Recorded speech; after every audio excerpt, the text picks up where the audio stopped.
La peur de l'abandon. Si tu as des réactions parfois disproportionnées ou irrationnelles par rapport à l'abandon, on en discute aujourd'hui. Et si tu veux un post par jour pour mieux gérer tes émotions, abonne-toi. La dernière blessure de l'âme de Lise Bourbeau, c'est l'abandon.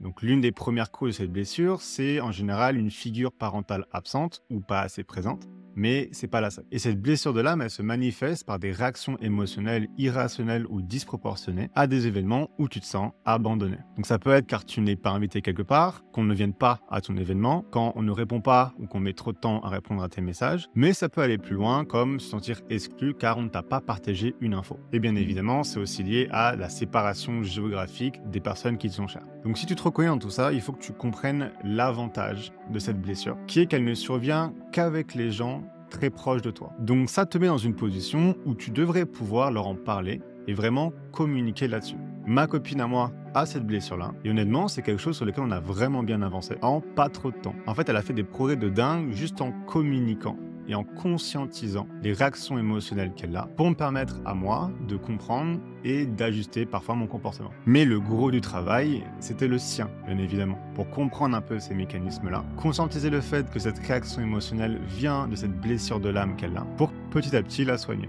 Donc comme toutes les blessures de l'âme de cette mini-série, tu as pu voir que pour chacune d'entre elles, il y a une vraie marge de guérison. Parfois même quasi totale, mais ça demande une chose très importante, ce qu'on appelle la déclaration d'intention. Je sais que tu es bombardé par plein de pistes de développement personnel sur ta page pour toi, mais l'efficacité réside dans la précision. Choisis un axe de développement, concentre-toi là-dessus pendant un mois ou deux, et tu avanceras beaucoup plus vite comme ça.